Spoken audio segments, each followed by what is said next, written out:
Voilà, lors du précédent message, j'ai parlé de l'importance d'avoir une onction fraîche parce qu'elle va briser aussi les joues.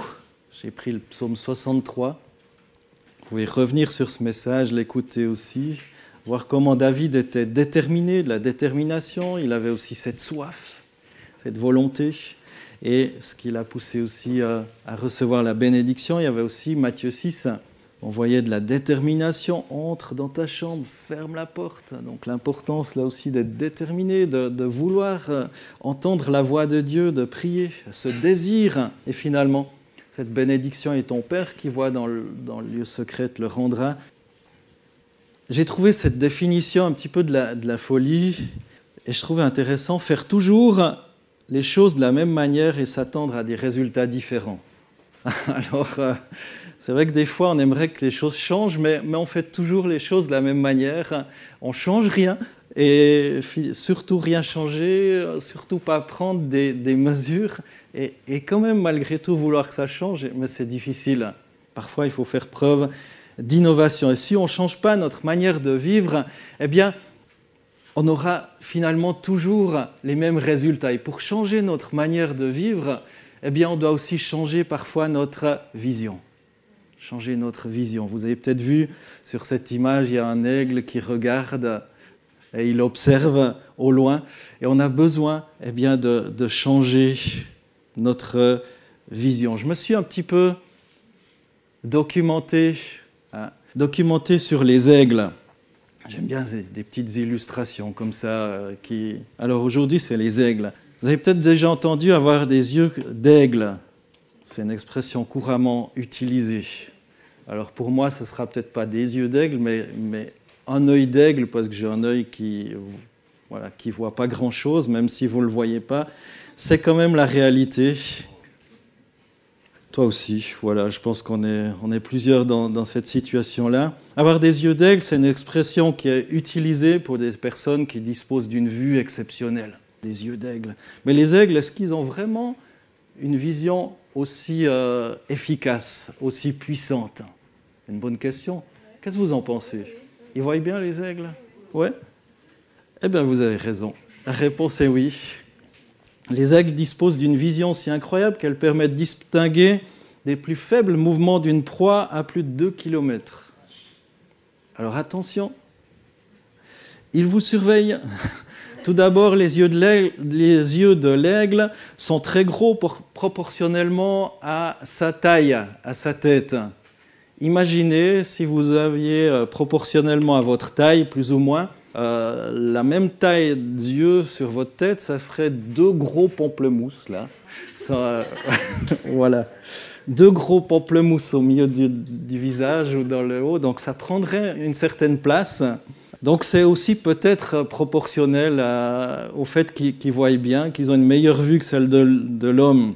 Ils contiennent un très grand nombre de photorécepteurs qui leur permettent d'avoir une vision très fine des couleurs, particulièrement en plein jour. L'aigle peut également distinguer les ultraviolets, ce qui est un réel atout pour un chasseur de sa trempe, évidemment. Et de plus, le nombre supérieur de fovea, c'est la zone centrale de la rétine, je vous passe les détails. Consultez Wikipédia ou un ophtalmologue pour plus de détails. Ça lui permet de grossir ce qu'il distingue dans son champ de vision. Il a directement la longue vue intégrée. Ça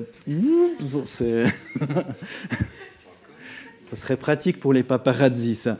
L'aigle peut ainsi zoomer sur ses proies afin de notamment les identifier et au fur et à mesure qu'il s'approche, eh bien, le réglage se fait. C'est top, hein, Et tout ça, certains pensent que ça s'est fait par hasard. Pour moi, j'ai une autre vision de la chose. Les yeux de l'aigle étant disposés sur les côtés de sa tête, ça lui permet d'avoir un champ de vision à plus de 270 degrés. Donc c'est pas mal. Aussi, il voit bien.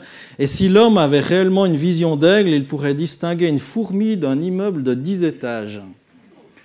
Ce serait pas mal, hein? Bon, dommage, il n'y aurait plus d'ophtalmologues, d'opticiens et autres. Ce serait une profession en voie de disparition. En effet, l'aigle peut voir nettement une petite souris à 1500 mètres d'altitude. C'est assez fou. Je ne sais pas, moi je trouve ça intéressant. Je ne sais pas vous, mais Mais moi, en tout cas, c'est pour ça que je vous le raconte. C'est intéressant de constater que l'aigle possède de loin la meilleure acuité visuelle, où la résolution qui existe dans le règne animal soit 7 ou 8 fois supérieure à l'homme. Et l'aigle est sensible à une gamme de couleurs plus étendue que l'homme, allant, comme je l'ai dit tout à l'heure, jusqu'aux ultraviolets. Par contre, l'aigle doit avoir une très bonne luminosité pour voir loin, pour bien voir. Il voit très mal la nuit.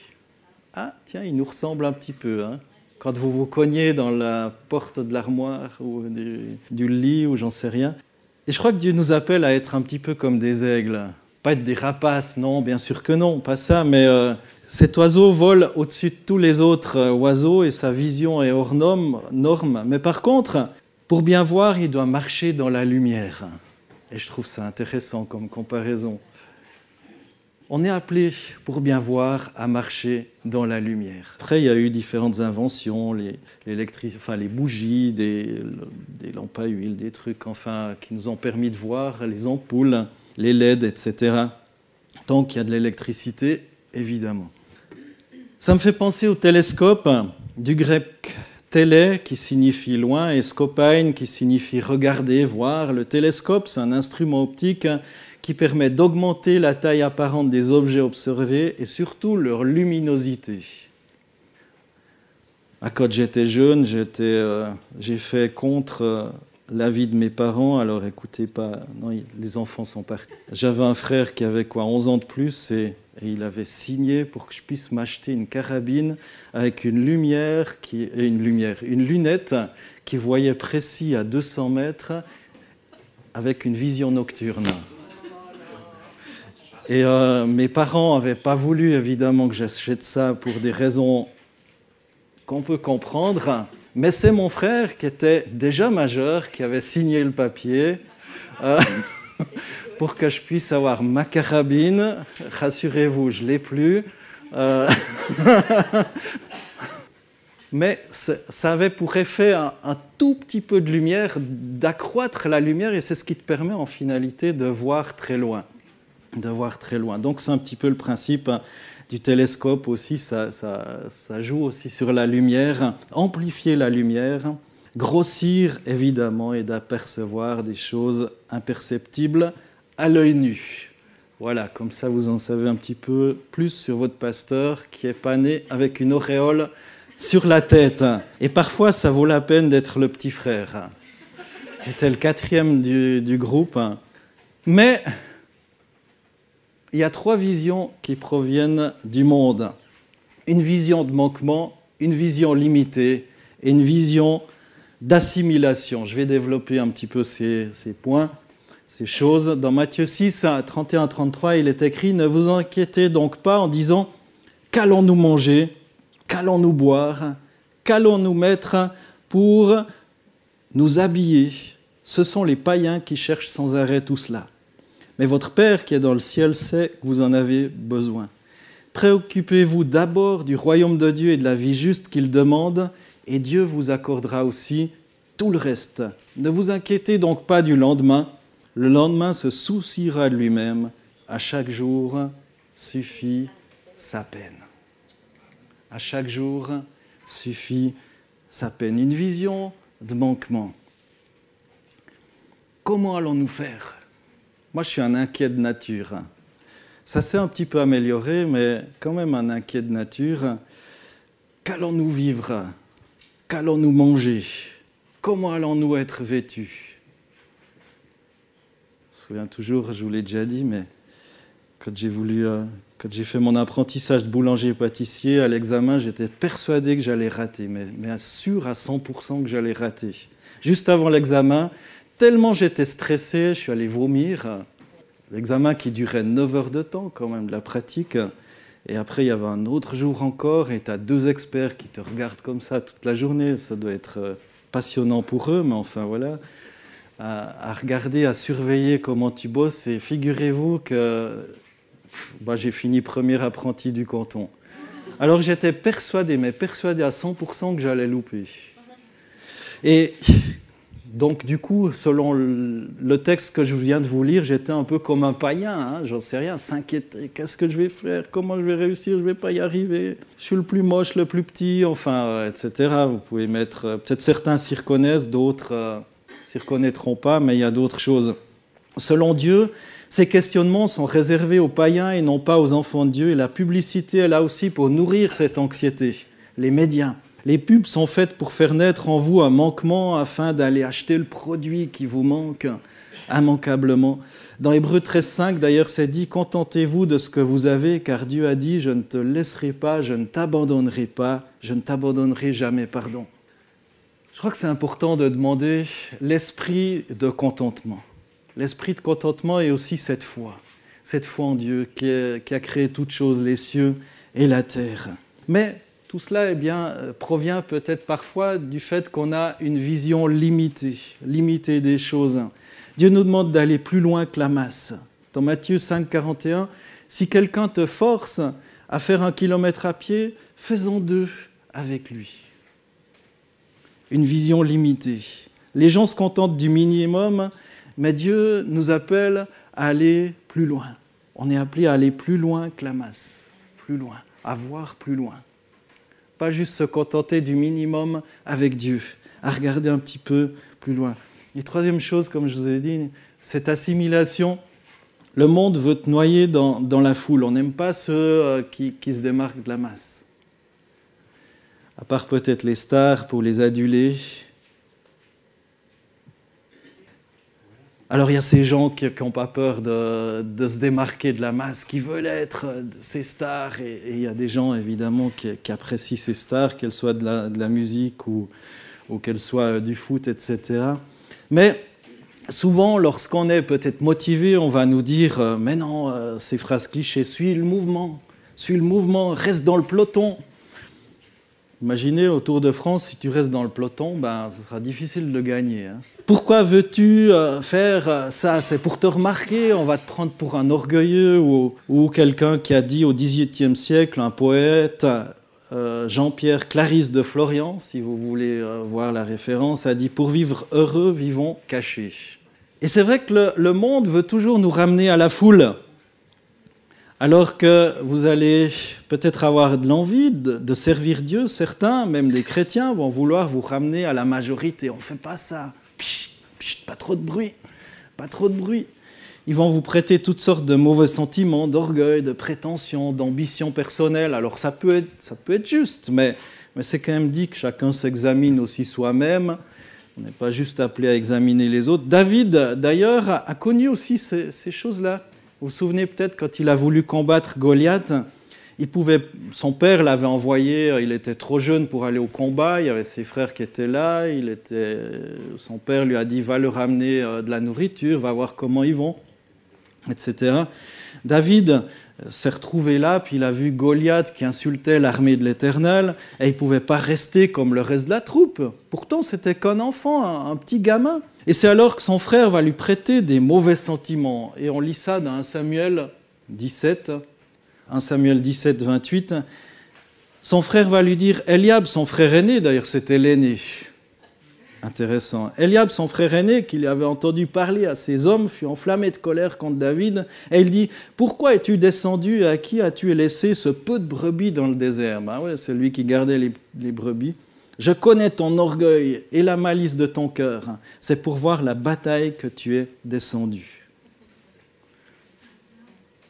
David, il a vu un besoin et s'est dit, mais on ne va pas se laisser insulter comme ça. Et il a été pris par son propre frère pour un orgueil. Psst, reste dans la masse. Surtout pas que Saül puisse te voir. Une vision de manquement, une vision limitée et une vision d'assimilation. Et c'est souvent ce qui nous touche. Et le facteur commun de ces trois visions, c'est le manque souvent de courage. Il y a deux hommes encore dont j'aimerais parler ce matin, Josué et Caleb, qui avaient une vision qui voit au-delà de la masse, au-delà de la majorité. Alors si on regarde Josué et Caleb dans le contexte, le peuple hébreu vient d'être libéré de l'esclavage. En Égypte, le peuple voit miracle sur miracle, il y a les 10 plaies en Égypte, la mer Rouge, qui s'ouvre en deux, c'est quand même pas anodin. Maintenant, ils doivent rentrer dans le pays promis. Pour qu'ils puissent rentrer dans le pays promis, eh bien, Moïse va envoyer 12 hommes pour espionner le pays, dont font partie Josué et Caleb. Et ils doivent établir les faits de ce qu'ils vont voir et pas donner leur opinion personnelle. Et c'est souvent là que ça se gâte, c'est lorsqu'on veut ramener notre grain de sel à mauvais escient. Lisons ce texte, Nombre 13. L'Éternel parla à Moïse et dit « Envoie des hommes, un de chaque tribu, choisis parmi les chefs pour explorer le pays de Canaan que je donne aux Israélites. » Moïse envoya les hommes depuis le désert de Paran. Comme l'Éternel le lui avait demandé, c'étaient tous des chefs des Israélites. Moïse les envoya donc pour reconnaître le pays de Canaan en leur disant « Passez par le Negev, gagnez la région montagneuse et examinez le pays, voyez comment il se présente et quel peuple l'habite. Observez s'il est fort ou faible, nombreux ou pas, voyez quel genre est le pays où il habite, s'il est bon ou mauvais, et comment sont les villes, si elles sont ouvertes ou fortifiées. La terre est-elle fertile ou pauvre, y trouve-t-on des arbres ou non ?» Il y en a du job, hein. Ayez du courage et rapportez des fruits du pays. C'était en effet l'époque des premiers raisins. Ainsi, ces hommes partirent et explorèrent le pays depuis le désert de Tsin jusqu'à Rehob, près de Lebo-Hamath. Ils montèrent dans le Negev et parvinrent à Hébron, où vivaient les familles d'Aïman, de Sheshai et de Talmaï, descendants d'Anak. Hébron avait été fondé 7 ans avant Tanis en Égypte. Arrivés dans la vallée d'Eshcol, ils coupèrent un sarment de vigne portant une grappe de raisin si lourde qu'ils durent la porter à deux au moyen d'une perche. Ils prirent aussi des grenades et des figues. Impressionnant. Imaginez les vignerons s'ils avaient du raisin comme ça ici. Pas assez de tonneaux, hein. C'est depuis lors qu'on a nommé ce lieu la vallée d'Eshcol, qui veut dire de la grappe, en souvenir de la grappe de raisin que les Israélites y avaient coupée. Au bout de 40 jours, ils furent de retour de leur exploration du pays. Les 12 espions vont partir, voir des choses totalement extraordinaires, des grappes de raisin si grosses qu'ils doivent se mettre à deux pour la porter.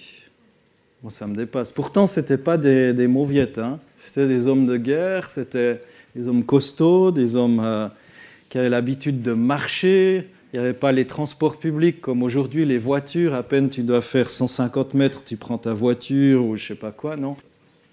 Ils étaient costauds, quoi. Malgré la beauté, les richesses du pays, la majorité des espions, c'est-à-dire 10 sur 12, vont faire un rapport négatif de ce qu'ils ont vu. Parce qu'ils voient les géants. Ils voient tous ces hommes costauds, ils voient les villes fortifiées. Et ils font un rapport négatif.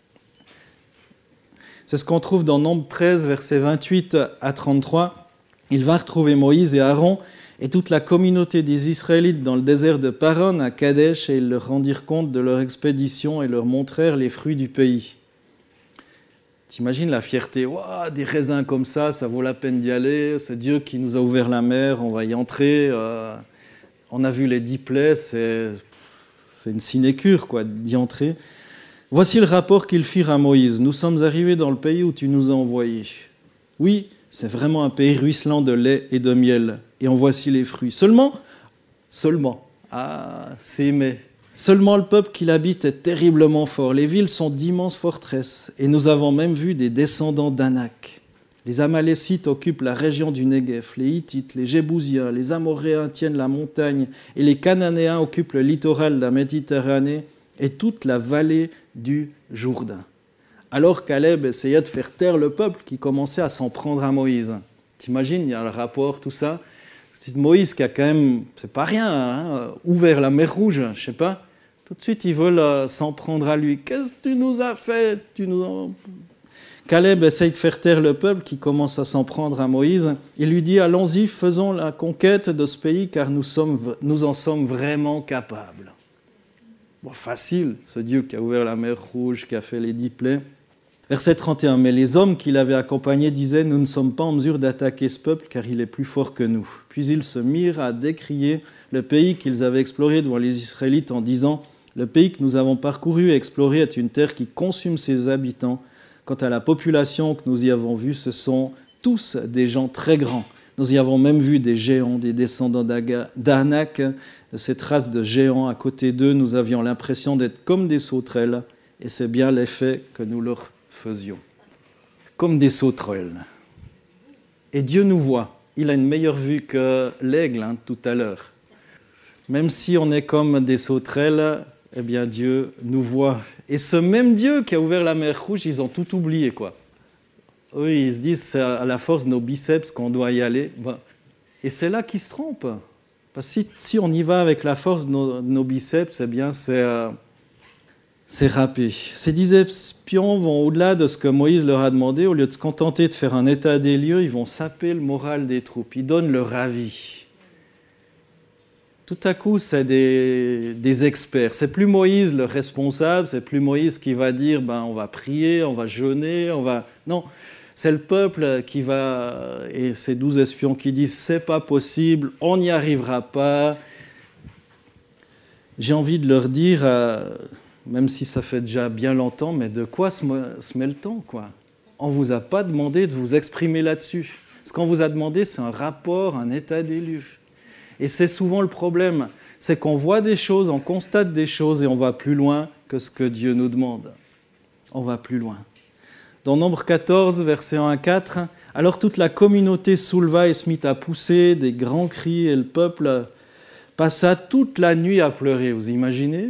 1 million de personnes qui chialent là dans le désert. C'est Neuchâtel à chialer, je ne sais pas si ça se dit ici. Tous les Israélites critiquèrent Moïse et Aaron et toute la communauté leur dirent « Si seulement nous étions morts en Égypte ou du moins dans ce désert. » Non mais incroyable.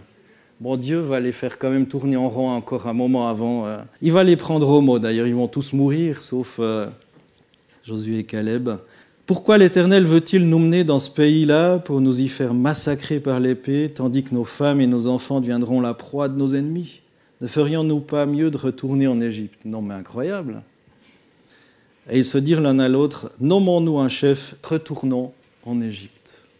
Waouh. Ils sont terribles, hein ? Mais nous, on n'est pas comme ça. Jamais, hein ? Jamais, promis. Promis. Le manque de courage de ces 10 hommes, ou plutôt de ces 10 hommes, va se propager sur la majorité. Malheureusement, le pessimisme est vraiment une puissance. Et je vous ai dit tout à l'heure, moi, combien de fois ça m'a bloqué d'être pessimiste ? Jusqu'à en perdre tous mes moyens en disant « mais je ne serai pas capable ». Et je crois que si Dieu, malgré moi, ne m'avait pas tenu, mais combien de trucs je n'aurais pas réussi dans ma vie ? Parce qu'il est même plus fort que notre faiblesse, nos doutes, et dans sa grâce, dans sa bonté, il nous soutient aussi. Merci Seigneur. Si Dieu nous demandait de faire un rapport sur notre ville ou village, qu'est-ce qu'on dirait ? Est-ce qu'on va imiter ces 10 espions en disant « on est comme des sauterelles en face de la population de cette ville ». De toute façon, ils ne veulent rien en savoir. De toute façon, ça ne sert à rien d'évangéliser. Ça ne sert à rien de leur partager l'évangile. Tellement de personnes, puis le Valaisan, il est comme ça, puis ceci, il est comme ça, puis ça, puis finalement,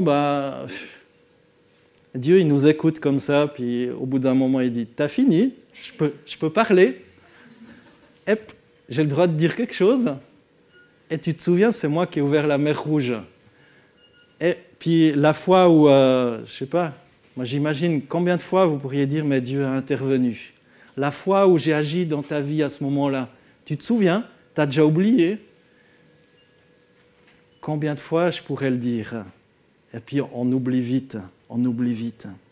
Et c'est vrai que c'est important d'avoir un rapport positif avec une vision illimitée de ce que Dieu peut faire. C'est comme David qui se trouvait face à ce géant de 3 mètres, Goliath, plus ou moins 3 mètres, j'en sais rien. Ce géant, il se disait, mais c'est pas possible de le louper, il est tellement gros. Si c'est un moucheron à taper avec sa fronde, c'était peut-être plus difficile, mais David, il voyait. Et puis surtout, il n'avait pas envie qu'on insulte le nom de l'Éternel. Et combien de fois on laisse insulter Dieu, des jurons comme ça, sans rien dire, sans rendre gloire à Dieu aussi. Un enfant de Dieu est appelé à être optimiste de manière générale. Plusieurs raisons à ça. Je crois qu'on va hériter de la vie éternelle, mes amis. On va hériter de la vie éternelle. Peut-être notre corps peut y passer, mais pas notre âme. Nul ne vous ravira de ma main. On a nos péchés qui sont pardonnés. On est dans le camp du vainqueur en finalité. Même si nos vies passent, même si on devait avoir une maladie et ne pas s'y relever, de toute façon, ce n'est pas la mort qui va nous retenir captifs. On ne va pas rester dans le tombeau. Dieu nous a promis la vie éternelle.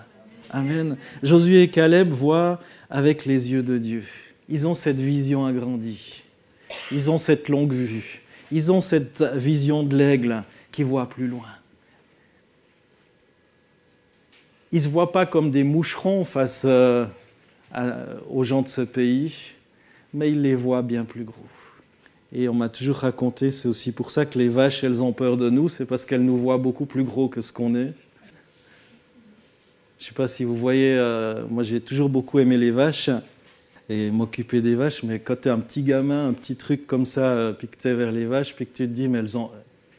Bon, pas certaines, il y en a certaines qui sont vraiment méchantes comme ça, mais il semblerait qu'elles nous voient plus grands que ce qu'on est et qu'elles ont finalement peur parce qu'elles nous voient plus grands. Elles sont paralysées. Et c'est peut-être aussi nous. On est des fois comme ça, on voit l'ennemi ou les situations plus grandes que ce qu'elles sont, alors qu'on devrait voir avec les yeux de Dieu. Même s'ils sont que 2 sur 12, cette minorité a raison sur la majorité. C'est incroyable. Ça peut être aussi dans une église. Hein. Il suffit des fois d'un défaitiste, de 2 défaitistes, de 3 personnes, puis finalement, tu te laisses avoir. Et ce n'est pas toujours la foule qui a raison. Ce n'est pas toujours. Hein. Notre Dieu est un Dieu d'espérance. Dieu n'est pas mort, il est vivant. Et c'est pour ça qu'on est appelé à être optimiste. Josué et Caleb ont eu la vision de la foi, là où la foule voyait que des problèmes, eux voyaient que des bénédictions. Les espions voyaient que les combats, les luttes. Josué et Caleb, ils voyaient ce pays qui ruisselait de lait et de miel, ces grappes de raisin juste gigantesques, les fruits qui étaient magnifiques. Et malgré le rapport positif de Josué et Caleb, la majorité a voulu les lapider. Lapider Moïse et Aaron. La majorité n'aime pas ceux qui voient loin et qui se démarquent. Est-ce qu'on veut être dans le camp de la majorité de Dieu, pas de la majorité humaine? Alors, en conclusion, seuls Josué et Caleb sont rentrés dans le pays promis. La majorité a fini par mourir dans le désert. La majorité. Ce n'est pas toujours bien d'être dans le camp de la majorité. Il faut être sensible à ce que Dieu voit. Soyons des aigles, développons cette vision qui voit plus loin que la masse, plus loin que les difficultés, plus loin, plus loin. Demandons cette vue de Dieu. Pour ne pas être, comme moi je l'ai trop souvent été et parfois encore, dans ce défaitisme. En regardant, oui, à la réalité, c'est peut-être impossible humainement parlant. Mais on a ce Dieu de l'impossible. On a ce Dieu qui veut nous permettre de voir plus loin. Et pour ça, on a besoin d'une onction fraîche. On a besoin de ce rafraîchissement du Seigneur. On a besoin de ces jumelles du Seigneur. On a besoin que Dieu nous mette 2 gros pamplemousses là pour voir. Augmente notre vision et qu'on puisse voir comme Dieu voit. Pas avec mes limitations. Pas avec mes faiblesses, pas avec même... Certains se disent, mais j'ai trop péché. Mais personne, même un mini péché nous sépare de Dieu. Et c'est pour ça que la grâce existe. Il n'y a pas de petit ou de gros péché. C'est un péché reste un péché, on est séparés. Cette présence de Dieu, on est au bénéfice de la grâce. même l'orgueil, même ces choses-là, eh bien, nous séparent la présence de Dieu. Et ce matin, on a déjà pris la Sainte Seine qui nous rappelle que tout est accompli à la croix et qu'on peut s'approcher de lui et demander cette longue vue du Seigneur. Dire, Seigneur, je ne veux pas avoir cette montagne comme, je ne sais pas, vous trouvez devant le Cervin, là, je ne veux pas voir ce truc, c'est impossible. Moi, jamais je vais pouvoir monter, puis en plus, j'ai le vertige là-haut. Mais si tu vois depuis en haut, tu te dis, ah tiens, ouais, si l'hélicoptère me pose là-haut, c'est possible. C'est possible. Je ne sais pas si vous avez déjà fait un tour en hélico, mais tu vois les choses depuis en haut, puis tu te dis, facile grimper sur cette montagne. Surtout quand on nous y pose. Allez, j'ai assez parlé, je crois qu'on a besoin vraiment juste de faire silence par rapport à ce que je vous ai partagé aussi un petit moment et dire, mais Seigneur, où c'est que tu veux que je voie mieux? Où c'est que tu veux augmenter ma vue? Pas sur les problèmes, pas sur les difficultés, pas sur les échecs, mais sur ta gloire, sur ta puissance, sur ta capacité de résoudre ces choses et de me faire voir les choses différemment. Dieu est un Dieu de victoire, Dieu est un Dieu de guérison, Dieu est un Dieu de miracle, Dieu est un Dieu qui agit aujourd'hui encore. Il est le même hier, aujourd'hui et pour toujours. Ce n'est pas moi qui le dis, c'est la parole de Dieu. Ce Dieu qui a ouvert la mer Rouge est bien capable aussi d'ouvrir n'importe quoi devant toi, pour autant que ce soit dans son plan. Mais Dieu est là, Dieu t'aime et Dieu veut te saisir par la main. Et Dieu veut te faire voir différemment. Pas avec la loi de la logique, de la raison, de la science, mais avec sa vue. Alléluia. Si ce matin tu sens que tu as besoin d'être rafraîchi dans ta façon de voir les choses, de voir la puissance de Dieu, peut-être tu as un problème qui te paraît impossible à résoudre, ça peut être même au niveau de la santé ou n'importe, si tu te trouves face à une montagne, un géant, je t'invite juste à te lever à ta place et j'aimerais terminer en te bénissant, en invoquant la grâce du Seigneur sur ta vie. Si tu as besoin d'être rafraîchi dans cette vision du Seigneur, lève-toi à ta place. Seigneur Jésus, merci. Merci Seigneur parce que c'est toi qui nous fais voir comme tu vois. C'est toi qui rafraîchis. Seigneur, c'est toi qui fais voir. Tu vois, Seigneur, ceux qui ont besoin, Seigneur, d'une nouvelle façon de voir, d'une nouvelle proximité avec toi. Seigneur, de ce rafraîchissement dans ton esprit. Seigneur, de ta longue vue, Seigneur, de ta perception des choses. Seigneur, merci. Merci de te glorifier dans leur vie et dans nos vies à tous, Seigneur.